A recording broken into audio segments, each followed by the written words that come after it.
What's good, y'all? Pro Culture 80 where the pros at, man. Please like, subscribe, share this. Trying to monetize this page and not have to join the No Jumper cast. But check this out. A couple of days ago, OG Cuicide, he dropped his flag, his No Jumper flag, and said he quit the show.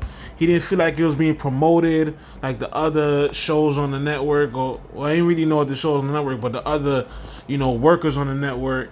And he had a chair with him, saying that if the person who he was looking for was there, Adam, he would have, used the chair on him. But Adam wasn't there. Here's Adam's response to it. I think he kept it, a little. He threw a couple slight jabs, but he kept it respectful because I think he know that if you mess with somebody elder, people might be in front of your house with more than chairs. So here's our Adam response to it. You can record this, post it on Reddit, post it wherever you want. Recently, somebody who used to be affiliated with No Jumper, OG Cuicide, I'll just say his name, he did a little video where he spoke on me and No Jumper.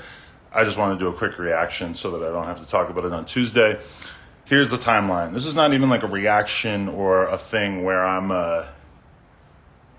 this isn't even like me giving my opinion. This is just me breaking down the situation as I see it. So maybe 2 years ago or a year and a half ago, OG Cuicide, who is AD's homie, big homie, if you will, and that's how I know him, is because he used to come through the office a good amount, like just to kick it with AD or whatever. I do an interview with him. Very, very good interview. Insanely sad. He's like the adoption stuff. He tried to, crazy interview, like one of the craziest ones I ever did. After we get done the interview, he says that he wants to get into doing YouTube. He wants to talk to people. He wants to do content. I told him that the spot that we were in at that time would not be a good fit for that because we didn't have enough room, but that we were trying to upgrade, and that once we got into a new spot, if we had additional studio time, that we would be happy to let him use the space. Once we get into a new space, we said, okay, you can use it. I did this for two reasons. One, because I was moved by his interview. Two, because AD, someone that I cared about / still care about in some sort of hypothetical alternate reality.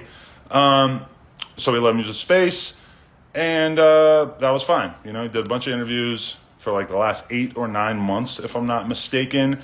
Mostly sitting down with different people from the No Jumper universe, brought in some other people from his own universe, that sort of thing. And it was fun.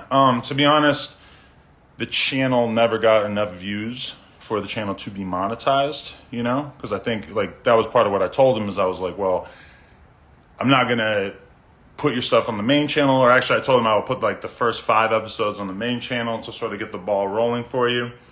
And that then we'll start a channel and we'll help you run it and stuff. And if we can get it monetized, we'll split the revenue.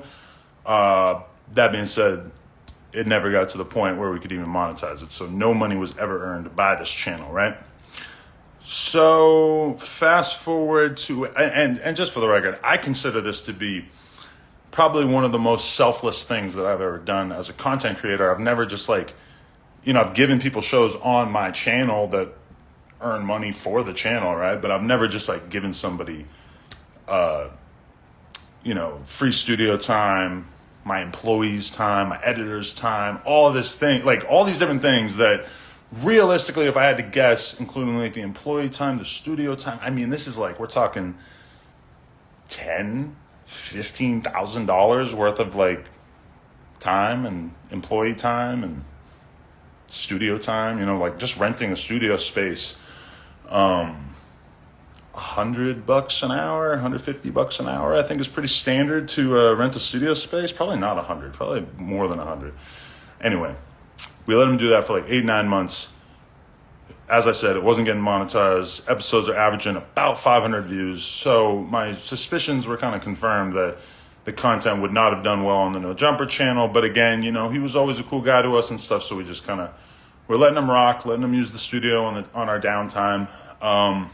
And then there was 2 little awkward things over the course of the past couple months. There was one day where I was doing interviews. I had like 2 interviews lined up, and they ended up both going a little late. So I was like 2 hours behind, you know? So like if the interviews were supposed to be done at 4, they didn't get done till 6. OG Cuicide was there. He was waiting. He was supposed to interview somebody. And he didn't say anything to me, but I could kind of like feel the vibe. And then I guess he said some stuff to some of the other employees that was a little weird. But I mean, let's be real. If you're getting free studio time just out of the goodness of our heart, and I'm in here doing interviews that are going to get, you know, hundreds of thousands or maybe millions of views, these are the things that literally pay the employees, keep the lights on. That's a different thing. That's, you know, you got to respect that. You can't think that your interview is just going to start on time when I'm doing interviews that realistically are paying the bills and they're going late. Okay, that's obvious. So I wasn't really feeling that. Felt like that was a little awkward. And then the other thing was that he asked me to borrow money. And that was awkward to me, to be honest.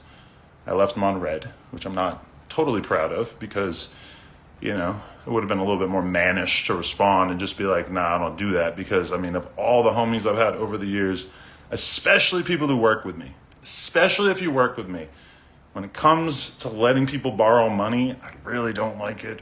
Because if you work for me and I'm letting you borrow money, I just feel like it puts us in kind of a weird spot where I don't want to be bugging you and I don't want... And to be honest, like... a lot of times with talent and stuff, it's kind of like, listen, if they need to borrow money here and there, you let them borrow money once, and then you just, that's good, because then you don't really have to do it again, or if they ask you again, it's like, well, bro, I already let you borrow money, so it's kind of, whatever. But either way, when he asked me that, I'm like, thinking in my head, I'm like, well, I'm already letting you use the fucking studio space, and all this shit. I feel like that would be weird. Anyway, so that was already stewing around in my head. And then I hear from some other people that he was also asking them in the office. And that to me is even worse because it's like asking to borrow money in the workplace is just, to me, it's not good. You're putting the people who work for me in an awkward situation where maybe they're going to feel like pressured or like they have to do it or whatever. So a couple of weeks ago, I told Josh, I said, hey, Josh, I think it's time. You should probably tell OG Cuicide that we got to wrap it up. Can't record here anymore. We just have way more stuff being recorded. It was becoming more and more difficult to find slots in which he could do his thing. And we've also just kind of accepted after letting him use the studio for 9 months that this was not going to turn a profit. Because, you know, hypothetically, let's say it even made $2,000 a month and we were splitting that. Well, the $1,000 a month, which is nothing to a business the size of No Jumper, it at least would like cover the studio time, or it would begin to cover the cost of the employees that we've had cutting stuff up for you and everything. Because I mean, keep in mind, like, we were having our employees create TikToks for them, you know, edit the photos, edit the podcast, upload it, create thumbnails, all this stuff that, like, realistically, as I say it now, I'm like, holy shit, that is a lot of fucking work and a lot of goodwill. Just like probably one of the nicest things I've ever done for somebody who was trying to get a YouTube channel off the ground. So a couple weeks ago, Josh tells Cuicide that it's not happening anymore and he's going to have to find somewhere else to record. Realistically, probably shouldn't be that big a deal, right? Because, I mean, how many people do we know with podcasts? I mean, it seems like almost anyone can figure this out, either rent a space or buy some mics and set up a space. Josh told me that he was not thrilled, that he kind of didn't seem stoked. Okay. And then I see, but he had a couple more episodes he wanted to release and everything, so he released those. And then the other day I see it in the calendar that there's a OG Cuicide live stream. And I actually said to Josh, I'm like, you think that's a safe move? You know, he's on the way out the door. We're going to put him on live stream. He can say whatever he wants. Not that there's anything, like, you know, in particular that he would be able to say or that, you know, we're worried about him saying, but I was just like, you sure that's a good idea? Josh told me, he gave me his word that he wasn't going to talk any shit or anything. Okay. So then this is the funny thing is you guys have probably all seen the video that he put out. I have not seen it. It was like 25 minutes. I'm like, I'm not watching this shit. But he put out a video where I guess he threatened to beat me with a chair or something. I don't know. As soon as I heard that, I was like, I'm not watching this shit. But I guess it just, in general, just didn't really seem like he was thankful or appreciative of the fact that we allowed him to use this spot for a ton of time and, let him hang out with everybody, helped him get connections with different people. I know some of the interviews, the bigger name interviews they have on his channel were because Laura helped connect him to certain people or reached out to people on his behalf, everything like that. So yeah, that's why like earlier today I was thinking about it and I put the quote, what is it? No good deed shall go unpunished. Because I was thinking about it and I was thinking about how so many times as a content creator, I've basically just like given people opportunities, people who are not really in a position where they had a lot of opportunities coming in. And somehow whenever I do that, bad things always come from it. I mean, and this goes back to like the very, very beginning of my business career or whatever. Like I remember there was a shoe company that this guy I know owned. And he told me, he goes like, you got to be really careful who you do something nice for. I'm like, what are you talking about? And he pointed out that, that whenever he would give somebody free shoes, he'd give somebody 2-3 pairs of free shoes, that then at some point they would become upset because they would not end up being pro on his company. Like the average BMX dude, skater, pro guy, somebody who wants to be pro, you get a couple of free pairs of shoes, you're thinking in your head like, oh, I'm going to start getting paid by this brand one day or whatever. And, he would always have the problem that he would give somebody 3 pairs of free shoes. And then when they decided to leave and they wanted to go start buying some different shoes or they got sponsored by a different brand, they would always throw some shade on the way out. They would always like kind of hate or like act like he was sort of fucked up or whatever. And it's just this weird, consistent thing. And obviously anybody who's watching this, you're probably thinking, well, Adam, that sounds a lot like the guys who left your channel earlier this year. You read my mind. Yeah. Whenever you do something nice for somebody, once they start to realize that they've reached the peak of how much nice stuff you're going to do for them, usually they just find a way to sort of like paint the situation as if actually you didn't really do shit for them at all. So I guess I'm not surprised. But I guess I was surprised to hear him call into someone else's stream. Well, again, I didn't hear this. I just read the title on Reddit. So if I'm confused or anything, let me know. But people basically saying that, or he said that he just didn't receive enough promotion. So aside from just having my editors cut up the podcast, create the thumbnails, create the TikToks, create the reels, we also were posting a bunch of the clips on the Clips channel. We did that for a while. I don't know when the last time we did that was, mostly because his guests have just been smaller, so we haven't really had that much of a reason to post too many of those clips on the Clips channel. But we were posting the reels from time to time, around that same time. We haven't done that for a few months. And we would also post the photo of him and the guest on the community tab on the YouTube every time he did an interview. 4.7 million subscribers. That seems like kind of a big deal. And I instructed one of the employees who helps me run my Instagram and my TikTok, shocker, not everything that is posted on the story on my account is posted by me. Sometimes I have people helping me out. All the time I have people helping me out just because it's too much work. But they would post about all of his interviews on my story. My Instagram story usually averages like 50 to 100,000 viewers.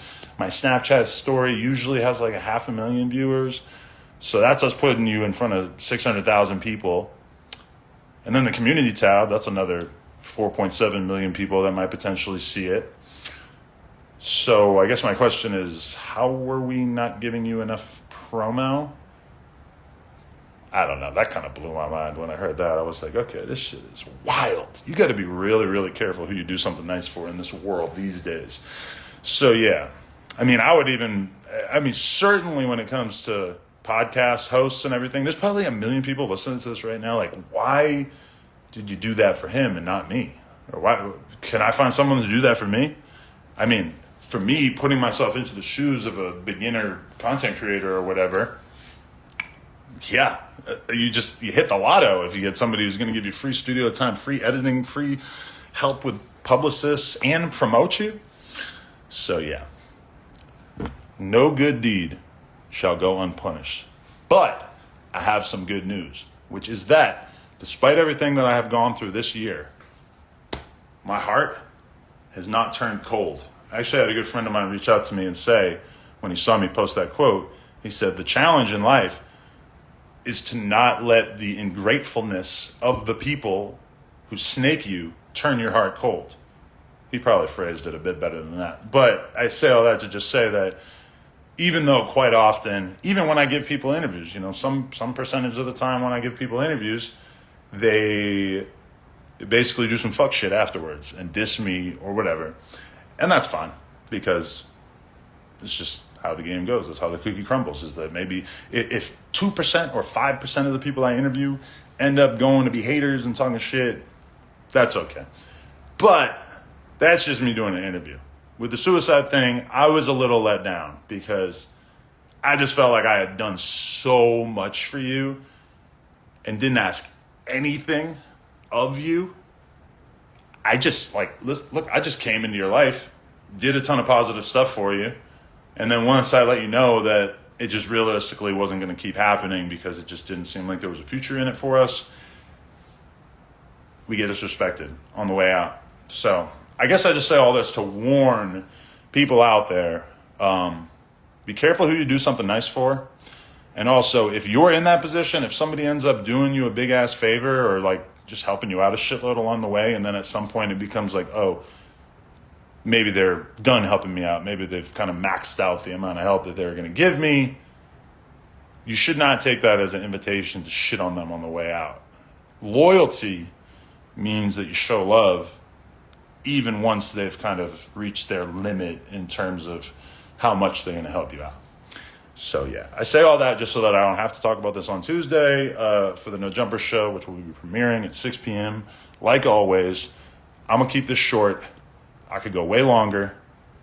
From what I've seen on the comments on the Reddit and on YouTube and everything, it seems like everybody already agrees with me or understands.